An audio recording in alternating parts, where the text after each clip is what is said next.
Hey, good morning, Eastern Oregon, and welcome to this November 6th version of AM Live on EOA. Your connection to Eastern Oregon, we're glad that you are here with us this morning. If you want to find our content, if you go to EOA.network, that takes you to a link tree where you can find the location of our Facebook, our YouTube, our Instagram, and then also our website. And we also have a Roku channel that you can download onto your Roku and watch this content live and our on-demand stuff. We're glad that you are here with us. Here in just a little bit, we are going to have Seth Miller from Oregon Parks Forever and Eric Valentine, who is a local person that you have met a number of times, and Brendan, who is the producer of a film that's going to be playing at EOU tonight. So, great conversation coming your way. We'll be with that soon. Hey, how are you, man? I'm good. Good morning. It's first Friday. We didn't tie any of that together. You just introduced them. I know. It didn't say like what they're here for Oregon Parks. Yeah, we'll talk about right? it. Did I mention Oregon Parks Forever? I don't know, but you were just like, we're gonna have him, a local guy, and then a producer, and they're gonna be here, and we're just gonna talk. Yeah. All right. Well, thanks for being a good critic. Now do your. No, I'm just letting the people know that it's for Oregon Parks Forever. I know, but we'll clarify. Yeah. There's going to be clarification in the future for those of you like Kyle that don't understand. No, I just want people to stick around, maybe if they're here watching. Yeah. Oh goodness, no, I don't have any rants today about sports. Really? No, well, nothing. I'm taking it easy because I'm worn out on rants. Yeah, but we do have a game tomorrow night, and I guess you're going to talk about that. Yeah, probably. Yeah, so that will give you a little bit opportunity to rant then. No, I'm not going to rant then. Okay. That's not very I don't because we're playing one of the teams in the last rant. Yeah. I'll just keep it off of there. Yeah. Probably. I don't want to set a bad example for Jack. You know that's right. I mean? Jack's going to be on the mic tomorrow night. Yeah. I want to teach him that's the place to. Yeah. He'll be on video too. We'll have a camera pointing. Yeah, we're going to set up a camera tomorrow night. Yeah. So that'd be kind of interesting. I wanted to surprise Jack and let him be on video. He's going to love it. And I can't tell it on here because his dad probably watches this, but I'm not going to tell you what I got for him. But I got him a little gift package for helping out. Yeah. All right. Well, you want to do sports? Let's do it. All right.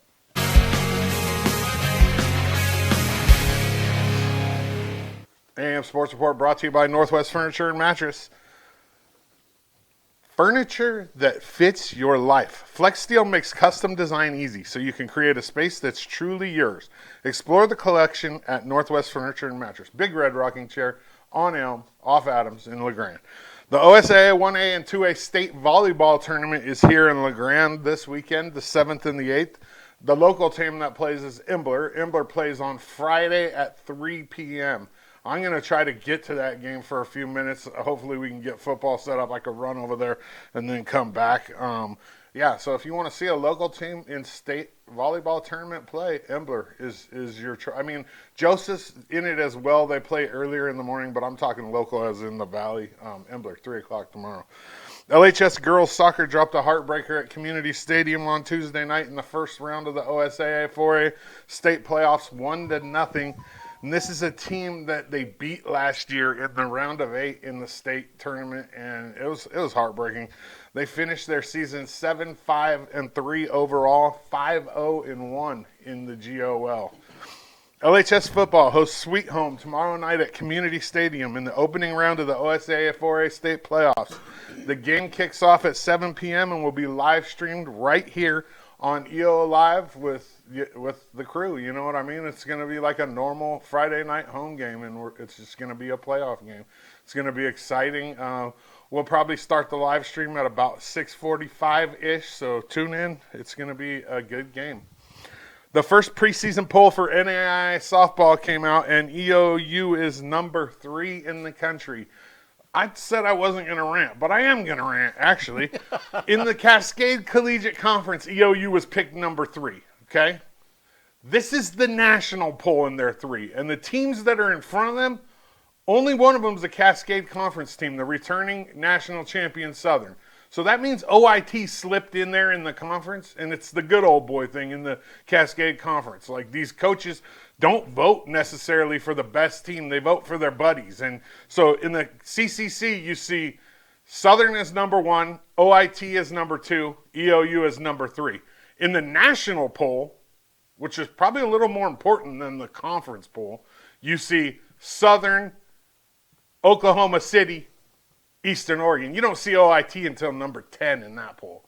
And that just kind of shows you how the good old boy system works in the CCC. EOU football has senior day on Sunday versus Simpson. That game kicks off at 1 p.m. at Community Stadium.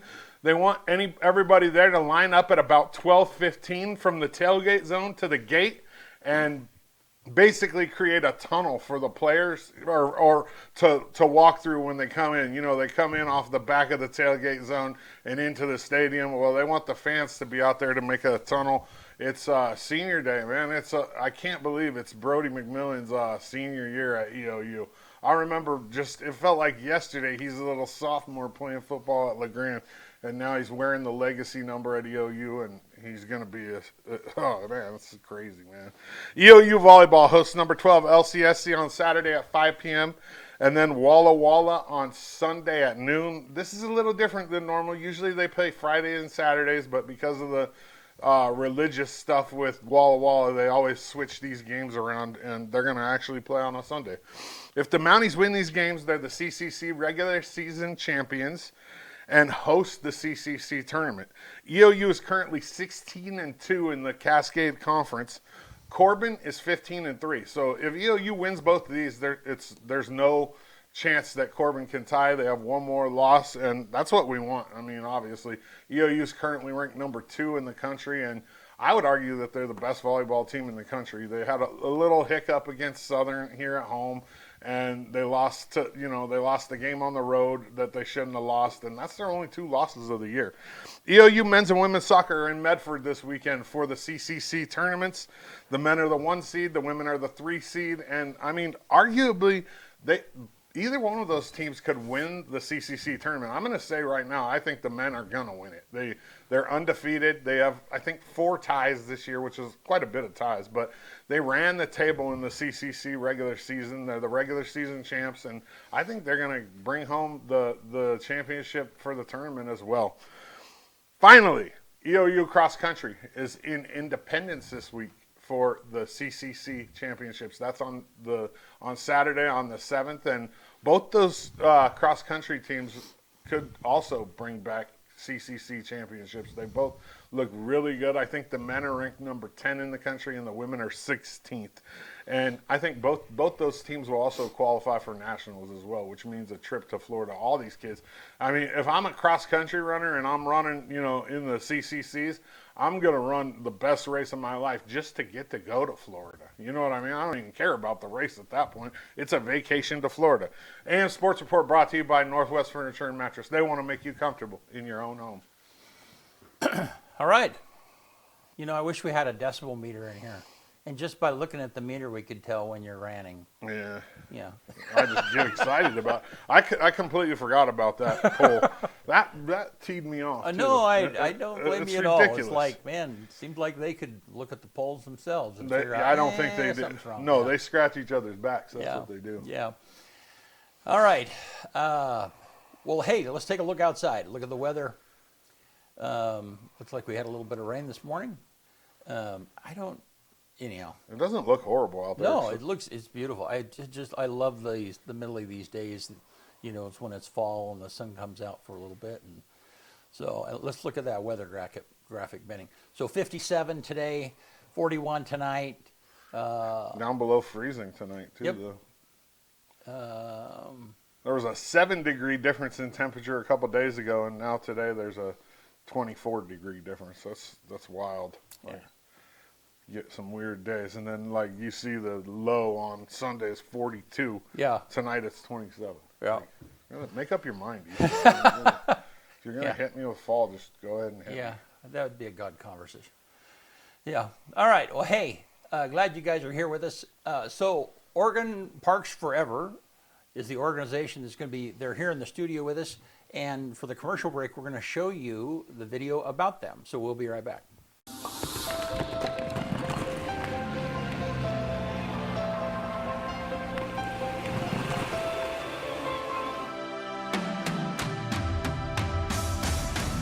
This is Oregon.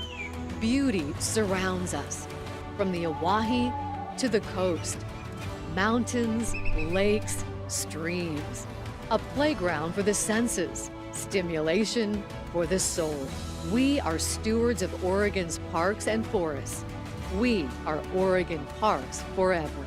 Since 1995, we've worked to help preserve our beautiful parks and forests for generations to come. Here are just some of the important projects we're working on. Oregon's devastating wildfires affected so many people and scarred our beautiful forests. We're raising funds to help regrow our burned forests. Our goal, to replant 1 million trees. Partnering with David's Chair, we're helping people with mobility limitations enjoy access to natural wonders that were previously off limits. Finding out we could actually go use one for free out on the beach at an event like this, it's very uplifting, and it gives you a lot of hope for all the things that may be even more available in the future as technology progresses. We're converting hiking trails to track trails. These are sort of nature's scavenger hunts, where hikes are turned into discover-packed adventures, a fun and rewarding way for children and their families to learn about our environment. We're helping young students with a ticket to ride into outdoor classrooms, where children learn about the natural wonders of our parks and forests. Children have a natural curiosity and they come outside and, everything is new and everything sparkles. Oregon Parks Forever funds the installation of shelters in hiker and biker campsites with new and innovative features where guests can charge phones, fill tires, and repair bikes. We take special care of our parks, bringing together volunteers and craftspeople for special fix-up events that help to clean up and restore existing park facilities. These are just some of the ways Oregon Parks Forever enhances and preserves our beautiful state, stirring vistas, beautiful parks and forests, where adventures and memories are cherished, a legacy for future generations.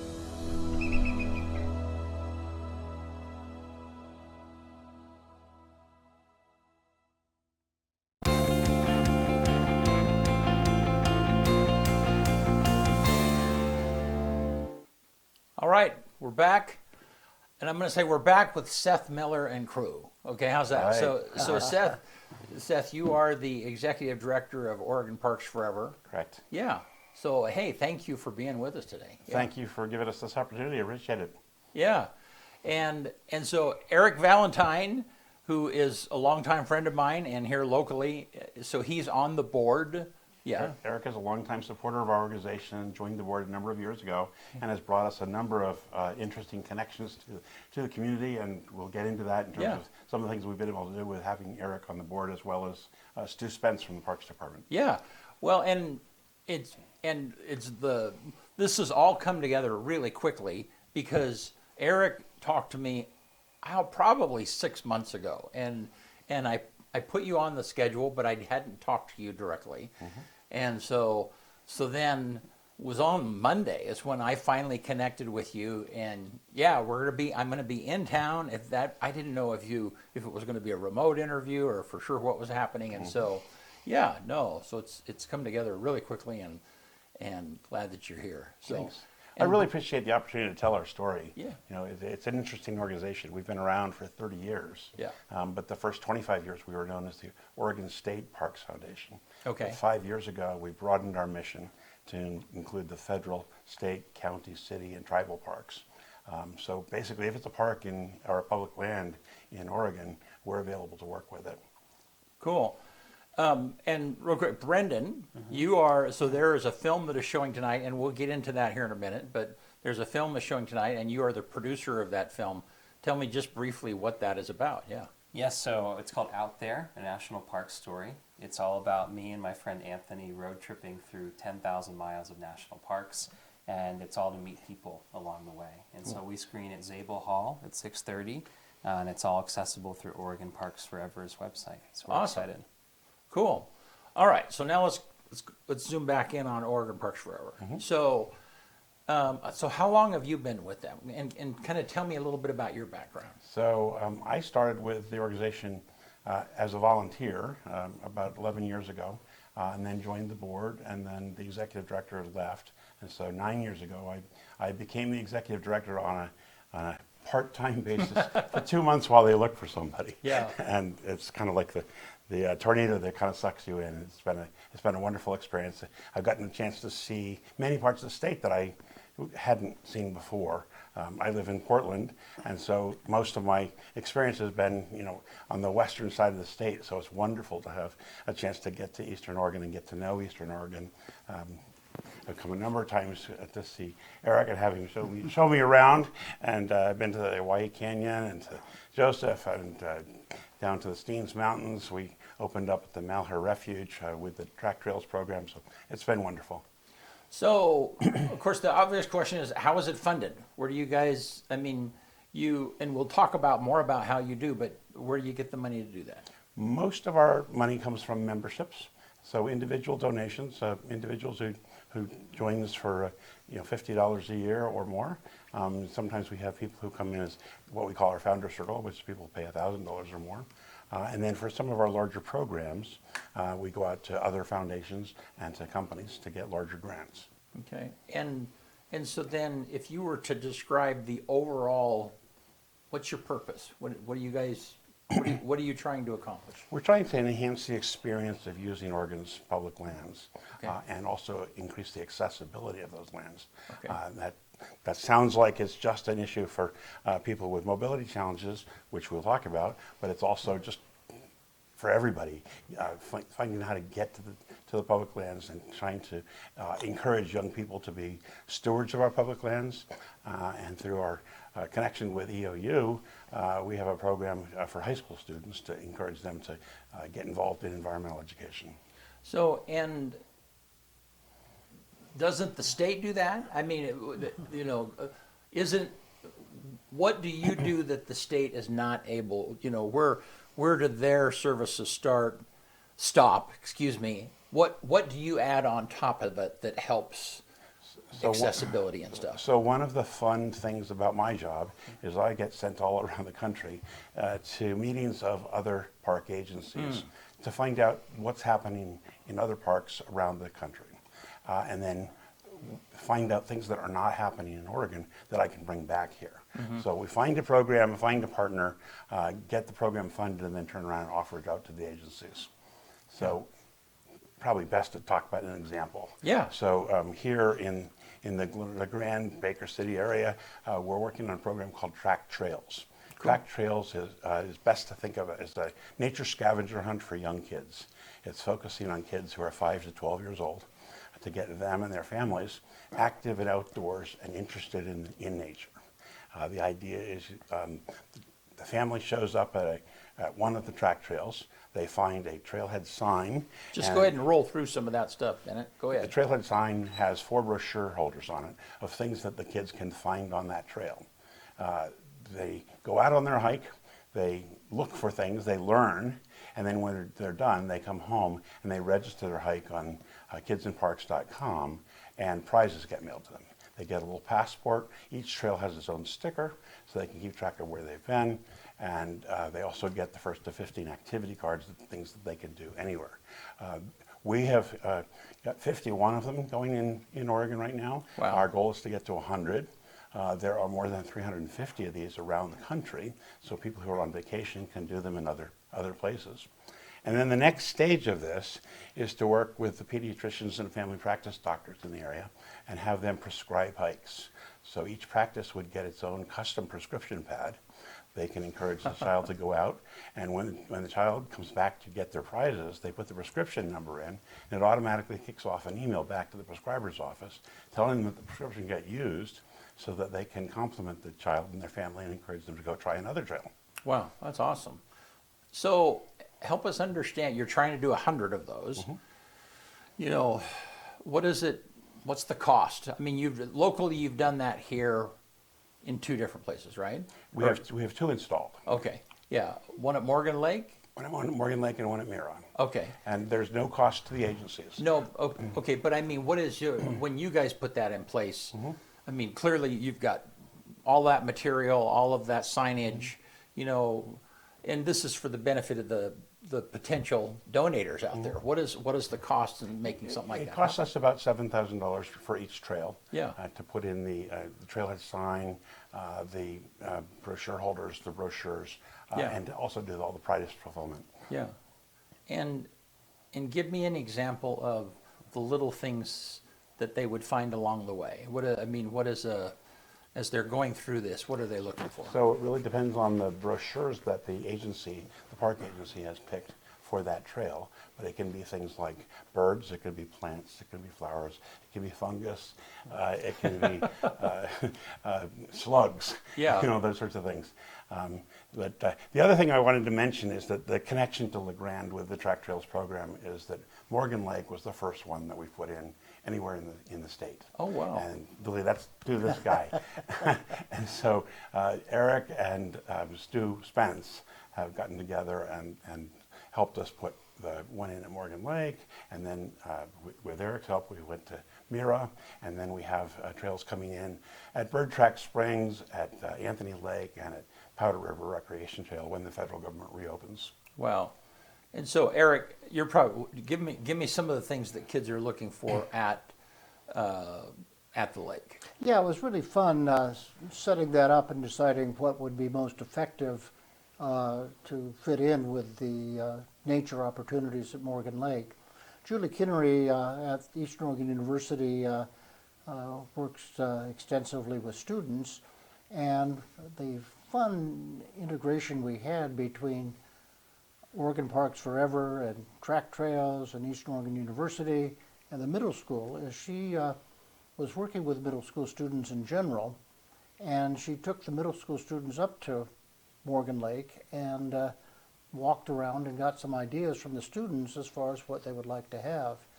They came up with birds and fish and I think flowers and maybe weather was added to it. I can't recall what the 4th one is. And we worked with the overall agency based in North Carolina, and they prepared specific brochures that were ecologically unique to Morgan Lake. I mean, Cool. We didn't get birds from the East Coast. We got Right. birds like Right. that you find at Morgan Lake, the jays and the osprey and situations like that, and the wildflowers, balsam root and various flowers like that. So when you go up to the Morgan Lake site, you see the brochures, and the child can pick up a brochure, 4 brochures potentially, walk the trail and stop and say, hey, am I seeing this, or what am I learning from this experience? It was fun developing the sign for Morgan Lake because the generic sign they set up, I think, had Mount Hood on it or something. So we had to negotiate. Said, no, we don't want a Mount Hood picture. We want a Mount Emily picture. So, And do you have any Mount Emily pictures by chance? Oh, I have Yeah. a few that I sent. But anyway, so what the map does, it shows Mount Emily as key, and it's statewide. There are other kind of icons representing different areas of the state, but then there's a good, reasonably sized picture of Morgan Lake, and it shows the trail around Morgan Lake, gives the child and family an estimate of what the distance is going to be, and it's exciting. Oh, And that's then cool. the similar thing up at the Mira with a slight modifications. Yeah. Your viewers can go online and see that without having to go to the park if they'd like, especially since Morgan Lake is closed for the season. Yeah. But if they go to kidsinparks.com, there's a tab there called Find an Adventure. They click through and they put Oregon in there or LeGrand in there, and those will pop up, and they can see pictures of the trail. Can see the brochures that have been picked, the sticker that they get for going on that trail, that sort of thing. Cool. What was the website? Kidsinparks.com. Kids and Kidsinparks.com. Kids in. And Eric mentioned Julie Henry, and that also brings up the partnership with EOU that we have for high school students at the Cottonwood Canyon Summer Institute. Cottonwood Canyon is the second largest state park, just south of, or southeast of the Dalles, kind of in between the Dalles and Condon. And basically, we had incubated a program for high school students to come out for a week to have exposure to the outdoors, and it's expanded to now include a following week for high school teachers to come out and learn about teaching in the outdoors.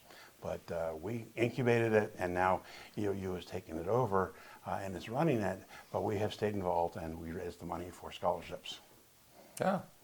Well, that sounds awesome. Now, you mentioned earlier about something about pediatricians given a prescription for a hike. I mean, talk about the idea, and I mean, that sounds interesting. So the program is called Track RX. Track RX. And Interesting. It's tied into the Track Trails program, but it's different from other prescription programs that are happening in parks around the country in that it's a closed loop for the prescriber. One of the things that they get excited about is they can prescribe green and find out whether it happened or not.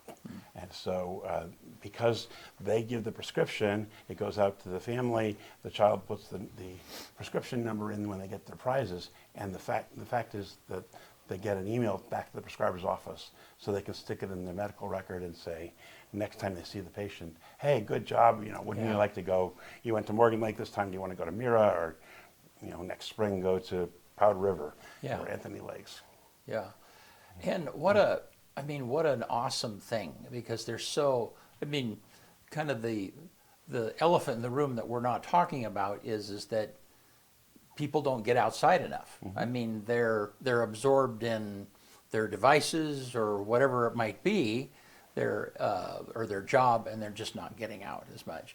Do you get a sense that what you're doing, what your organization doing is helping that? Is it getting more people out? Absolutely. I think that one of the major goals is to get kids unplugged and active outdoors, and to get them inspired to take care of our environment and our public lands going forward.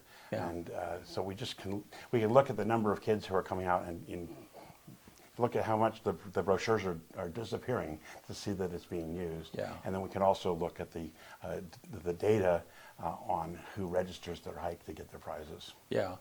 How awesome. Yeah, we've talked about this several times on the show, but Kyle, you tell that story about your son having a girl that he was interested in. Yeah, so it's wild. Tell that real quick. Oh, just he was talking to this girl at school. Senior in high school. Senior year in high school. Yeah. And he was talking to a girl at school, and he was talking to me on the phone, and I was like, yeah, how often have you hung out with her? And he's like, I haven't. They go to the same school. Yeah. Phone. Yeah. He's like, we just chat on Snapchat. I'm like, you've never hung out with her physically? And he was like, no. I'm like, wow. So it's not just it's not just this envelope that adults are experiencing or whatever it is. It's pervasive into younger folks. Yeah. So. Well, the thing that got me into this was I sat down next to the guy who runs the program in North Carolina at a luncheon in Washington, D.C., the National Parks Friends Alliance, and he started telling me about the program, and I was like, my kids, when they were this age, absolutely loved the National Parks Passport program.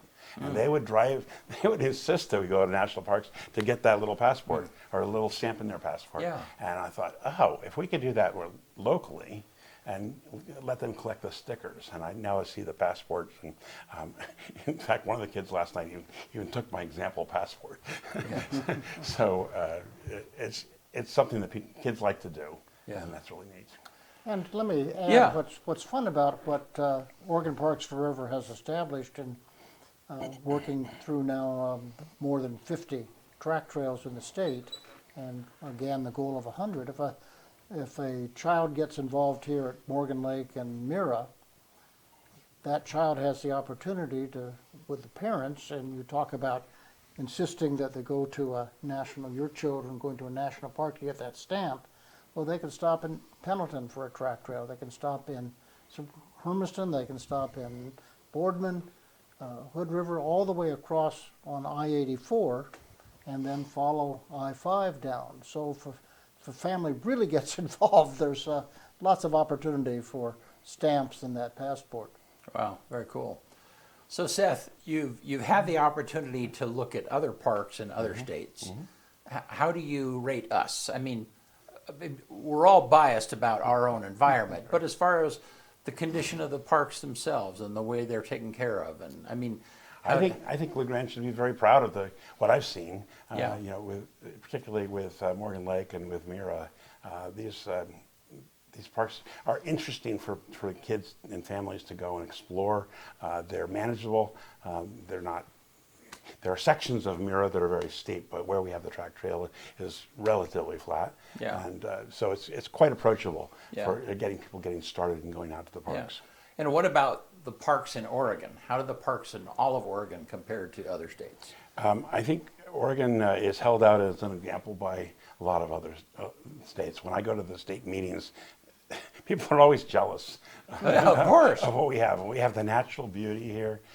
We also have the land use laws that make that it's a double-edged sword. But you know, I brag to people that I can drive an hour in any direction from my home and have a completely different natural experience. Yeah. There are just so many wonderful places to see in this state, and so whenever we have hosted the national meetings, the attendance is really high in those meetings.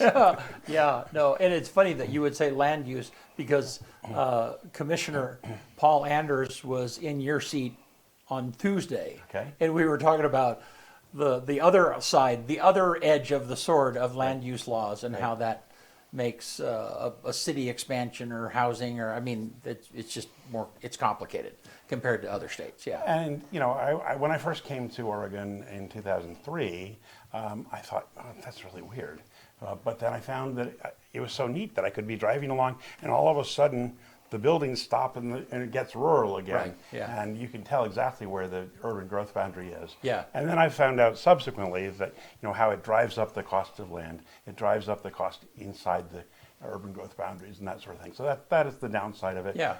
But when I compare that to the sprawl that I see in California or Yeah. in Washington, I'm just really happy to be in Oregon. Yeah, I mean, I think that there would be a pretty broad consensus that it's a good thing, but it's 50 years old, and so it might need to be revisited again. Mm-hmm. But I think that generally, Oregonians love that it is Oregon. You know, that it is that you're right. The sprawl is limited, and you know, and you're back to as much nature as you can be. You know, so well. Brendan, tell me me about let's switch to the film and talk about that a little bit. So how did that, yeah, go ahead. So about a year ago, I was at Yosemite at the National Parks Friends Alliance meeting, and Brendan screened Out There. And I watched that movie and I thought, this thing is incredible.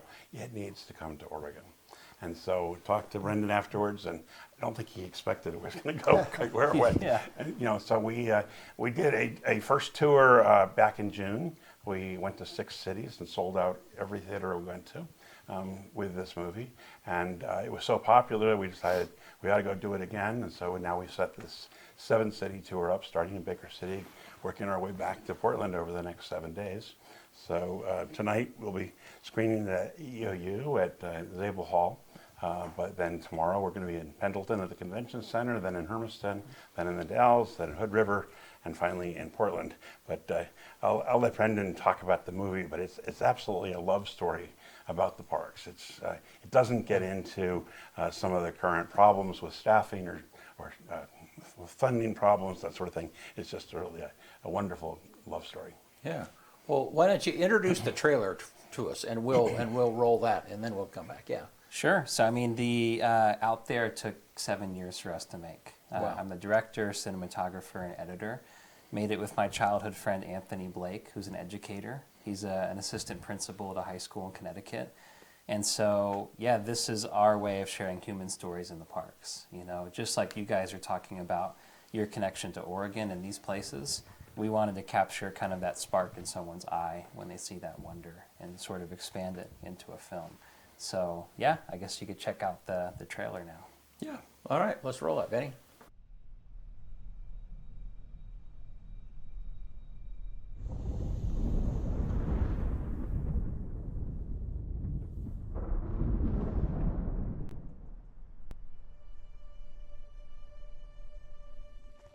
This has been a very long journey that completely changed the way I saw the national parks. I encourage people to take this opportunity to be humbled before this living classroom that we have entrusted to us. Every national park you go to is a different world. This park has stories. And those are the kinds of stories that have kept me here for 20 years. But here's the thing. The story's not done yet.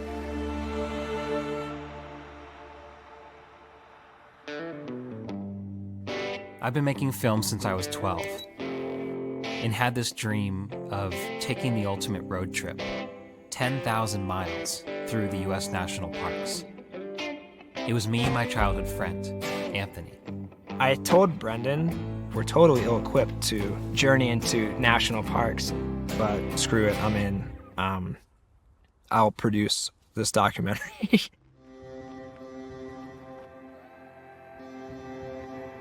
We could have never known how much this trip would change our lives. So I'll buy a beat-up four-door, drive till it's dead, leave it on some stretch. As we started traveling through the parks, we realized that we were learning so much more talking to the people we were meeting along the way. And that changed everything. Americans love their park system. Our ancestors have been here for well over 13,000 years. We are all children of this common mystery. It is amazing to know that you're part of a crew that's done this work and all these people are using it and enjoying it. It's just flipping amazing. I'm gonna choke. There was a lot of fear going in because a lot of people told me I shouldn't be doing it. I shouldn't be alone in the woods as a girl. Fear just shouldn't inhibit you from doing beautiful things. As a photographer, I try to inspire people to visit those places so that they will care about them. Because eventually that will help them stay forever if possible. A story is entrusting itself to you. It's an awesome responsibility.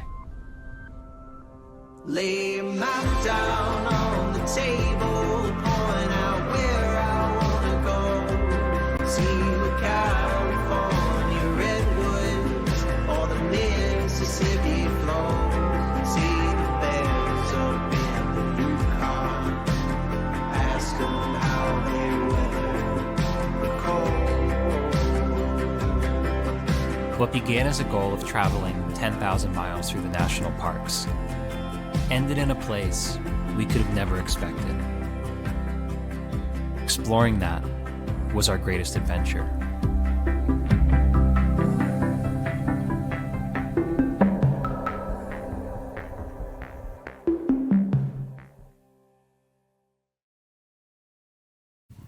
All right, we're back. Hey, that's amazing, Brendan. Thank you. Yeah, and when you came in and you were introduced as the producer, I didn't realize. I mean, I use that term for myself, and it can mean producer to a whole bunch of variety of stuff. And clearly, you were involved. Yeah. Yeah. I mean, this is part of your story. Yep, it's you know, I'm the lead in the film alongside my friend Anthony. Yeah. He directed, I was the cinematographer, editor. He really produced it on the road, and then through the help of a really great small team and great organizations like Seth's, we're now distributing it. So, Yeah. community effort for sure. So, man, so I guess let's back up. Tell me a little bit about, you're from New York, but you've been messing with film since you were a kid. I mean, talk about your journey a little bit. Yeah, from Connecticut originally, Central Connecticut. Okay. Started making films when I was 12 years old. I just got a first camcorder with my birthday money. Yeah. Started filming everything around me, local events, documentaries, everything. And I always thought I'd make Hollywood films and kind of go and try to be a narrative filmmaker. I went to NYU for film school, kind of holding on to that dream. And then I took a national parks road trip in the middle of college. And it just really changed my life. Me and Anthony, who's in the film, did 7 national parks in 6 days. And seeing nature, people's connection, and kind of reflecting on my own experience growing up on a lake, I realized that that's where my passions were. So I wanted to make films about nature, exploration, and kind of get to see the world as much as I could myself. And so that's kind of where it began. Came out of college, took out a loan, and got a documentary cinema camera. And then that led to starting this project Out There, an ode to national parks, as well as traveling all around the world. So I work as a freelance filmmaker, and I've done projects on all 7 continents and gotten to do some really cool stuff. Wow. So, yeah. That's amazing. We intersect with a lot of students being at EOU, and we have high school interns that work for us, you know, and there are times that we'll have people come in the front door and they'll say like, yeah, we want to make a movie. And it's like, well, use your phone and get started. You know, I mean, and a lot of people, it's not the device you're holding, it's the motivation that you have. It's using what you already have to tell a story. And I mean, and clearly you understand that, and you knew that when you were a kid. Yeah, and you know, I mean, you see on TikTok, social media, today it's all about just being in the right place at the right time. Yeah. You know, a clip filmed on your cell phone on a whim that's just the perfect moment goes a lot further than some beautiful big budget thing that just isn't, you know. And so I totally agree, you know. I'm of the belief that if you've made a film or are making one, you're a filmmaker. And if you want to get into making media, the phone in your pocket is a great start. If you can't get your hands on anything else. Right, and I see that all the time. People are like, well, if I just had a camera, or if I just had this lens, and you know, and I, trust me, I'm a gear guy. I get stuck in that thing too, you know. But it's using what you have right now. So, Definitely. And Eric has been a great example of that over the years. You've like, you know, I mean, you started with expensive cameras, and then. And now a lot of the stuff that you do is you just the most recent, right here. the most recent phone, So it's using what is available and what you have. So, Definitely. Yeah. So, I mean, you mentioned social media, and you know, I mean, part of that is our life because we're a production company and we do longer form stuff similar to what it is you're doing, not quite at that level, but but we have the gear, we have the expertise. We'd love to do stuff like that. But then there are times that we'll pour a lot of money and effort into something, and you know, it'll just get a few views, and then I'll take a video of a snowdrift and snow blowing, and it'll have, you know, 30,000. I mean, it's just, you know. And how do you feel about that? Is that a little disheartening to you sometimes? Yeah, you know, it's definitely disheartening. The way I think about it is it's almost like a river that's moving really, really fast. That all these little clips are coming towards you, and the second you grab something and let it go, it just flies away. Yeah. And so when I grew up, it was kind of off the end of these great films of the 90s and early 2000s. You know, Shawshank Redemption and Saving Private Ryan and The Lord of the Rings for me, just these massive blockbusters that were so story-driven. And growing up, it was a time where we still all went to a theater to see the same film. And it's hard now because our attention spans are so put all over the place. And I think it's amazing because you can access more films and content than ever before. But we rarely all rally around one thing. Right. And so making Out There, the challenge has been how do we connect it with the audience that wants to see this, but have a really meaningful connection with people. The story of making a film is you have to figure out who's going to see it, and then how do I distribute this? And part of me being on the road, you know, this week we're doing 7 screenings alone, But through the life of Out There, we've done over 20 film festivals and then over 50 different screenings with nonprofits and organizations.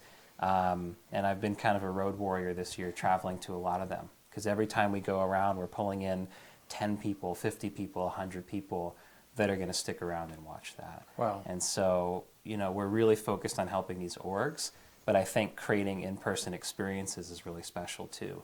It's like one of the last refuges of our attention span where we all just sit and appreciate one thing together. You're absolutely right. Yeah. So tell me about the progression. I mean, you started, you and Anthony started like, okay, we're just going to go film this. At what point in this journey did you figure out the story? And a lot of people don't understand what, I mean, we're telling a story and they like, oh, you know, that's, they don't really get that. But so maybe help us understand how you guys stumbled on that. Yeah, you know, we started off and wanted to do as many parks as possible, go see big landscapes, and knew that we wanted to create some ode to the parks. It was the centennial year of the National Park Service, and it was very much in the public consciousness. We didn't really know how. And so the first big moment was we met a guy named Gary Stelpflug. He's made the trails in Acadia National Park in Maine for over 40 years and is now retired. But he just wears his heart on his sleeve and was this national parks worker who had given almost his whole life to preserving trails and kind of creating something that we hike and would never know, kind of the invisible hands that go behind creating it. And so we found Gary because we just went to a local library and said, who's like a local legend around here we should film with? And they said Gary. And then that unlocked sort of the premise of what we approached from then on of what are the human stories of these national parks? Of rather than just seeing, you know, films about parks that are landscapes and voiceover, or, you know, the Ken Burns films have amazing common human stories, but they're a bit slower and more historical. And so we wanted to capture like that spirit of a road trip, that feeling of meeting people. And our theory was that if you see someone reflect an experience of a park and their connection to it, it's going to make you think of your own experiences and want to preserve that place too. And you see it with all of you guys. Every park you talk about, there's that spark in your eye. There's a reason you preserve these places in Oregon. And so these people's stories, we think, reflect like what we all, the reason why we're all in this room talking about it, is that we each have an experience and a perspective on parks. And so, yeah, Gary kicked off what was a crazy journey because filming that summer, we did additional filming over some years. I edited 300 hours of footage down to the 75-minute film. Oh my goodness. And then has been the journey of actually distributing it. So by the time we released the film, it's actually almost going to have been a decade since we first hit the road, which is pretty cool. Yeah.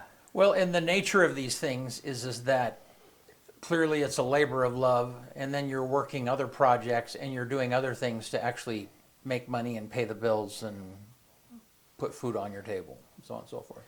Yeah, it's hard, you know. I actually got engaged in Yosemite this year to my fiance Gabby, which is really cool. So it's like another little national parks moment. Yeah. But we're wedding planning for this coming March. And it's definitely a time where the finance of being an independent artist is coming against our dreams of an amazing life. But, you know, I really, especially in my 20s and up to now, wanted to give it my all and just try. Yeah. And like you guys, to get to even go on a film shoot, be at a screening and do this is a real privilege and honor. But that's always the thing as an artist, you know, how do you balance actually making a living and having any sort of security with the work that you want to create? Yep. So. Yep, I understand that. Ask my wife, she'll tell you. Yeah. So, yeah. And it's funny that you talk about park story. I mean, you know, one of the first images in the trailer is the Tetons, and I grew up in Casper, Wyoming, and went to school in Nampa, Idaho. And so, I mean, you know, I made countless trips in front of the Tetons, you know, and it was just, it's always a breathtaking thing, you know. And one of my quick little stories was, I always tried to time it so that I could see them during the day, you know, but there was one time that we missed it and we were late getting out, and it was 10 o'clock at night when we were in front of the Tetons. Well, I knew where to set the camera, and you couldn't see them. I mean, it was just black, you know, it was a black night. But I set the camera and did a long exposure, and here they are. I mean, it was, yeah. So I mean, it's just one of those stories. So I totally get that, you know. Yeah, you know, the Tetons are one of me and my fiance's favorite places to go. Yeah. And when we were first traveling, there's this moment in the film where we first roll up and see the Tetons, and you can just see like my whole like body drop. I'm like, whoa. Yeah. And it's also funny, I brought my fiance there for the first time on a road trip together, and it was so cloudy you couldn't even see the mountains. So for 3 days I just said, I swear there is like They're the there, craziest yeah, and mountain it's range. unbelievable, yeah, yeah. Yeah. No, well, what other, can you think of other memorable park experiences like that that was just, I mean, there's so much beauty, and even in your film, you captured so much of it, but what is like, it is almost holy ground. It's like you are in a place where this is just an amazing place, yeah. Yeah, you know, I'm biased because we're here. Yeah. But I really do love the Pacific Northwest. Yeah. I've been to Crater Lake, Olympic, Mount Rainier, you know, state parks around here. And the first time I was in kind of the corner of the country in Olympic and seeing those like big grandfatherly trees with the moss and the scale of everything, it made me realize as a storyteller how fantasy novels are written and how dreams are kind of dreamed up into these places. And the one dream we had setting off for out there was doing sunrise on the East Coast and seeing it set over the West. Like, wow. For me, I thought that was just a very poetic part of the journey. Yeah.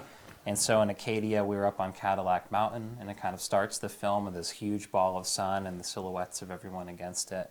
And then going across, actually near Olympic, we were in Shy Beach, seeing the sun go down there. And so, yeah, you know, and there's so many poetic moments of grizzly bears and double rainbows, and I've seen northern lights, and the word I just use is magic, you know, because I think it's these experiences in nature that you can't put words to or ever describe to someone else how it felt. Right. But if they've had an experience like that, then they just know what it feels like, you know. So that's what it's about for me. Yeah. Well, tell me about your connection with Seth and Oregon Parks Forever and kind of how that developed for you. Yeah, so you know, one of the most special things of out there and getting to tour around the country is just by coincidence and serendipity, people will cross your path that leads you to this whole next place. And so I screened at this conference called the Friends Alliance. Seth was part of a small line of people that wanted to talk to me after, you know, one at a time. And he said, look, I'd really like to talk about bringing this film around Oregon. And I was immediately just like all these dreams in my head because I love Oregon. Road tripping would be a dream here and has been. And it was, I couldn't have imagined how many places that would lead us because we did our first Oregon tour, did our 6 cities in 7 days, and we basically sold out every theater. Wow. The turnout was amazing, the responses, hearing more about Seth's work and the work that Oregon Parks Forever is doing was really inspiring. And so for us, it just made us want to double down and help however we can. And so then Seth said, hey, look, this was so successful. What if we tee up a whole other tour later in the year? And it was an immediate yes. Mm-hmm. And so, you know, we built this process to really be like an indie music band almost, where we have a tour poster. Right. I was thinking that too. Yeah. It's me, my fiance is helping capture footage and doing our merch table.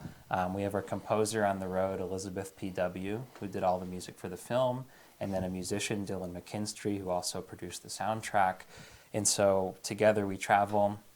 The events are a live music performance, screening of the film, and then a conversation just like this. And we love it because we connect with audiences on the ground. They're just super fun events to do, and we try to do hikes everywhere we can. But more than anything, it's about supporting this amazing work. This is a really hard year for parks, and organizations like Oregon Parks Forever are uplifting parks where they can't fundraise themselves. And so that's why we're so passionate. Yeah, so it's kicked off a really great, you know, collaboration with Seth, just a friendship. You know, we have a lot of time on the road together and get a lot of chances to just connect and talk about life. Yeah. He's seen me from being freshly engaged, and by the time we're touring next, I'll probably be married. So it's, who knows? Yeah, life's unfolding in that way, so it's cool. Well, that's awesome, and how cool. So give us, Seth, give us the information about the film tonight and where it's showing and how people can get tickets and that whole nine stars. Yeah. So the show is at 6:30 in Zabel Hall at EOU. It actually, the music is going to start at 6:20. Okay. So Elizabeth and Dylan perform for 10 minutes before we kind of gather people together. Then 10 minutes after, we show the trailer that they just saw, a little bit about Oregon Parks Forever, and then we show the movie, which lasts about an hour and 15 minutes. And then we'll have Brendan and Elizabeth and I will go up to answer questions for about a half an hour. So it's a nice thing. Tickets can be found at orparksforever.org. There's a box in the middle of the home screen with his logo for out there. You click on that and trace through to showing that they want to see in LeGrand, or if it doesn't work out tonight and you want to travel, it's only an hour away to go to Pendleton. We'll be tomorrow night in Pendleton at the Convention Center. And we'll look forward to ticket prices are $15 for general admission, $10 for seniors, and $5 for EOU students. Okay. And Awesome. can they buy them at the door? Can they show up and buy them? Or if they show up, they'll buy them on their phone we right would then? We would prefer that they buy them online just Yeah. to keep the Yeah. check-in process Yeah. work faster. Yeah. But yes, we can Yeah. take at the door.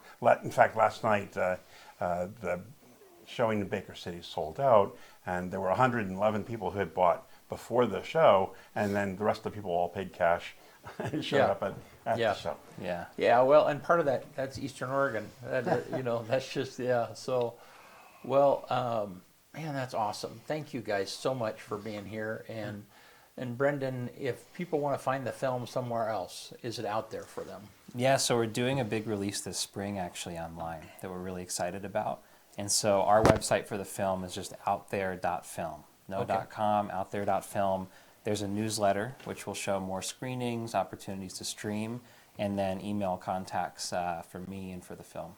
Okay. And in the upper right-hand corner of that screen, there's a button called Screenings. You can pull it down and see all the pending screenings. Okay. As well as the past screenings, I believe. Yeah, plenty, yeah. All right. And Seth, if somebody wants to be a member or they want to support Oregon Parks Forever, what do they do? They go to our website, which is orparksforever.org. And there's a button called Ways to Give. And so they can choose to be a one-time annual member, or they can sign up for an easy monthly or quarterly donation that will come right out of their credit card or their checking account. And that's very helpful to us. Awesome. All right. Well, thank you guys. And Eric, thank you for connecting us all. Yeah, we You're really welcome. appreciate it. I don't know if we have time. Do we have time to tell a little bit about other opportunities for LeGrand? Yeah. Yes. Go ahead. So, we've talked about the things that are already here. But one of the other things we have, and you saw in the information about us, is this partnership we have with David's Chair to bring in electric all-terrain track chairs. These are really interesting things for anybody with a mobility challenge. It's not just people who are already in a wheelchair, but anybody with a scooter, a cane, crutches, or even just balance issues, who wants to be able to get outside on a trail that has roots and rocks, get on the beach, that sort of thing. So this is our wheelchairs that have had the wheels replaced with tank treads. And so they can go over incredible terrain. And when I first met them 7 years ago, they had 4 chairs headquartered in Medford. And I said, oh my God, these things are life-changing. We need to bring them around the state. So they said they didn't have the money, so we said, we'll take over the task of raising the money and marketing. And so now they have 24 chairs. Oh, wow. And mostly along the Oregon coast. There's some testers in, there's one in Northern California, one in Reno, and one in Washington, but the rest are in Oregon. And we are now hoping to bring them to the I-5 corridor, and then I'm looking for locations in Eastern Oregon to be able to bring them out here. Hunters like them if they have a mobility challenge. Some of the chairs have the ability to put a holder on there for a gun, so that somebody with a mobility challenge can still get out with a gun and go hunting. Wow. So I'm hoping that we can make that happen. I shouldn't jump in and talk about where they're going to be, but so that's another thing that we're doing.